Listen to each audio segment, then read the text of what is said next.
After the SAT results came out, Ethan Blake, the poorest student in our class, had scored just over, and yet, he somehow managed to convince my two childhood friends to apply with him to the worst community college in the state under his influence. They both happily agreed to go to the same school as him. I tried to talk some sense into them over and over, but they accused me of having bad intentions, of just being jealous of Ethan. When that didn't work, I reached out to their parents. At the very last minute before the application deadline, I managed to get their choices changed, securing them spots at a good university. Ethan had no choice but to enroll in the community college alone. Less than 6 months later, news broke that he had jumped from a campus building after Jessica Miller and Megan Flores went to the school to claim his body. They came back and dragged me up to the rooftop. If you hadn't stopped us from applying to the same school as Ethan, they said, he never would have been bullied into jumping to his death. Now you can die with him. Without hesitating, they pushed me off the roof. I hit the ground and shattered into pieces. When I opened my eyes again, I was back at the exact moment they decided to follow Ethan to that community college. This time, I'll just stand back and watch them throw their lives away. Chapter Ethan is right. Better to be a big fish in a small pond than a small fish in the big sea. I've decided to apply to a community college.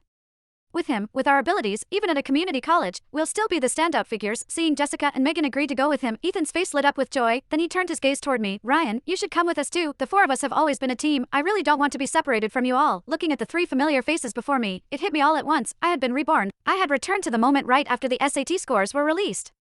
Jessica, Megan, and I had all scored above 1400, more than enough to get into top universities in the country, but Ethan, the poor student who had only scored a little over 660, had somehow managed to persuade us to follow him to a community college instead. This time, if they wanted to go, they could go. I wouldn't waste a single word trying to stop them again. I stood up immediately. Choosing a college is a major decision. I'm going home to discuss it with my parents before I fill out my application. Ethan's expression instantly turned pitiful. Ryan, do you not want to stay with us anymore? I had already seen through his manipulative act in my previous life. I had no intention of getting tangled up with him any further. In this life, I just wanted to stay far away from these three unhinged people and live in peace. I turned to leave and started packing my things, but Jessica and Megan blocked my way. Ryan Jenkins, what's that supposed to mean? Ethan made a kind suggestion.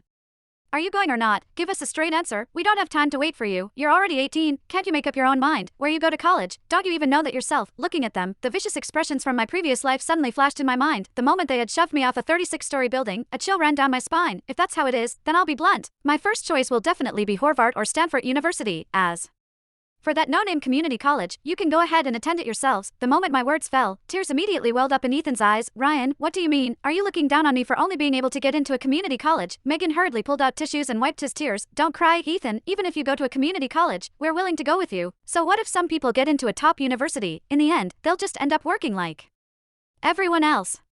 I don't know where all that arrogance comes from. Jessica turned on me sharply. Ryan, I think you're just jealous of Ethan, so you're deliberately putting him down. Apologize to him right now, otherwise, don't expect us to ever talk to you again. Chapter Their blatant defense of Ethan chilled me to the bone. I had grown up with them. For as long as I could remember, Jessica and Megan had been like family to me. They once swore they would treat me well for a lifetime, that no matter who I